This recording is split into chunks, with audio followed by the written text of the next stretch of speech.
अगले महीने से आपकी इन हैंड सैलरी कम हो सकती है, यानी जो पैसा महीने के एंड में सैलरी के तौर पर आपके अकाउंट में गिरता है उसमें कमी आ सकती है। ये हम इसलिए कह रहे हैं क्योंकि ऐसी खबरें आ रही हैं कि अगले महीने से केंद्र सरकार न्यू वेज कोड को लागू कर सकती है, यानी 1 जुलाई के बाद अगर इस नए कोड की सिफारिशें लागू होंगी तो आपकी सैलरी की कैलकुलेशन में चेंज आ जाएगा, जिससे आपकी इन हैंड सैलरी कम हो जाएगी।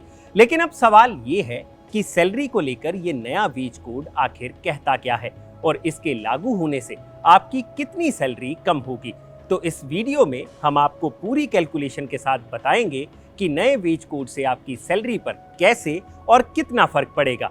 और हाँ, इस नए वेज कोड का एक हिडन फायदा भी है जो नुकसान पर भारी पड़ेगा। तो चलिए जानते हैं। मैं हूं भूपेंद्र सोनी और आप देख रहे हैं अनकट। साल 2019 में सरकार ने नया वेज कोड पास किया था जिसे न्यू वेज कोड कहा जाता है, लेकिन सैलरी को लेकर इसकी सिफारिशें लागू होनी बाकी हैं, जो 1 जुलाई से लागू हो सकती हैं। अब इससे एक प्राइवेट कंपनी के एम्प्लॉय की टेक होम सैलरी कैसे कम हो सकती है, ये जानने के लिए आपको न्यू सैलरी स्ट्रक्चर और ओल्ड सैलरी स्ट्रक्चर को समझना जरूरी है। और इन दोनों का डिफरेंस जानने के लिए पहले आपको अपनी सैलरी का स्ट्रक्चर समझना होगा। तो चलिए पहले वही समझ लेते हैं। एक एम्प्लॉय के सीटीसी में कई सारे कंपोनेंट्स शामिल होते हैं, जैसे basic salary, DA, HRA, retirement benefit जैसे कि पीएफ, ग्रेच्युटी और अलाउंस वगैरह।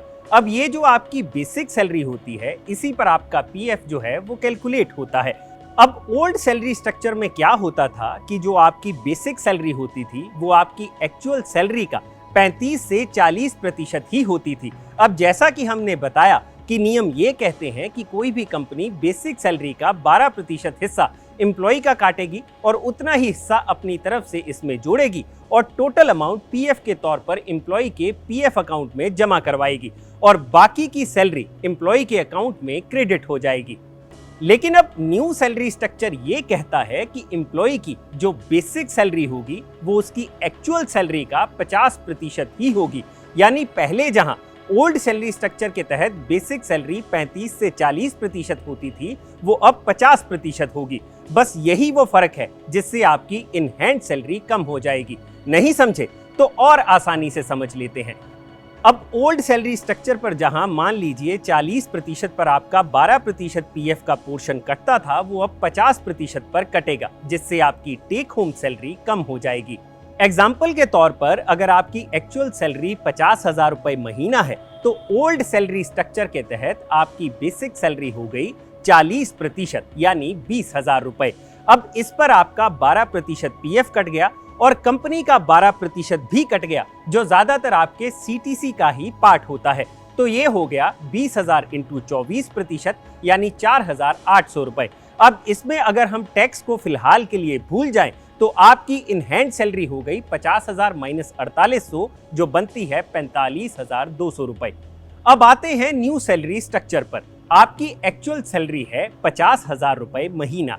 इसमें बेसिक सैलरी अब होगी नियम के मुताबिक 50% यानी 25,000 रुपए। अब आप अपना पीएफ कंट्रीब्यूशन और कंपनी का पीएफ कंट्रीब्यूशन कैलकुलेट कर लीजिए, जो होगा 25,000 इंटू 24%, जो बनेगा 6,000 रुपए। तो अब न्यू सैलरी स्ट्रक्चर के मुताबिक आपकी इन हैंड सैलरी होगी 50,000 माइनस 6,000, जो बनती है 44,000 रुपए। यानी 50,000 वाली सैलरी वाले की इन हैंड सैलरी 1,200 रुपए महीना कम हो जाएगी। अब इसी फॉर्मूले से आप अपनी सैलरी की कैलकुलेशन कर सकते हैं। अब ये तो हो गई इसके नुकसान की बात। अब लगे हाथ इसका फायदा भी जान लीजिए। इसका पहला फायदा तो यही है कि अगर पीएफ कंट्रीब्यूशन बढ़ जाएगा तो रिटायरमेंट पर आपको ज्यादा अमाउंट मिलेगा। और दूसरा फायदा है ग्रेच्युटी का, क्योंकि किसी भी एम्प्लॉय की ग्रेच्युटी उसकी बेसिक सैलरी के हिसाब से ही कैलकुलेट होती है। यानी अगर पहले के उदाहरण के हिसाब से चले तो अगर 5 साल बाद आप नौकरी छोड़ रहे हैं तो ओल्ड सैलरी स्ट्रक्चर के मुताबिक आपकी बेसिक सैलरी 20,000 रुपए है, तो आपको 5 साल बाद ग्रेच्युटी मिलेगी 20,000 इंटू 5, 1 लाख रुपए। और वहीं न्यू सैलरी स्ट्रक्चर के मुताबिक आपकी ग्रेच्युटी हो जाएगी 25,000 इंटू 5, 1,25,000 रुपए। अब यहाँ एक बात और ध्यान देने वाली है कि अगर आज न्यू वेज कोड लागू होता है और इसके बाद आप नौकरी छोड़ते हैं तो आपकी लास्ट ड्रॉन सैलरी पर जो बेसिक सैलरी होगी वो आपकी डीम्ड बेसिक सैलरी बन जाएगी। यानी न्यू सैलरी स्ट्रक्चर के तहत अगर आपकी बेसिक सैलरी 20,000 रुपए से बढ़कर 25,000 हो जाती है तो आपकी ग्रेच्युटी कैलकुलेशन 25,000 के हिसाब से ही होगी। इसके अलावा अगर पीएफ ज्यादा होगा तो एम्प्लॉय को टैक्स में भी डिडक्शन मिलेगी, यानी इससे आपके टैक्स में भी बचत होगी। लेकिन यहाँ एक रूल आपको ये जानना भी जरूरी है कि कंपनी के पास एक ऑप्शन ये भी होती है कि अगर किसी एम्प्लॉय का बेसिक सैलरी प्लस डीए 15,000 रुपए से ऊपर बन रहा है तो कंपनी 15,000 रुपए की राशि पर भी पीएफ काट सकती है। यानी कंपनी चाहे तो नई स्कीम का बेनिफिट पास ऑन नहीं होने दे सकती। तो ये है न्यू वेज कोड के नुकसान और फायदे। अगर आपको ये वीडियो पसंद आया हो तो इसे लाइक और शेयर जरूर करें और जानकारी से भरे ऐसे ही और वीडियोस देखने के लिए सब्सक्राइब करें हमारा चैनल अनकट।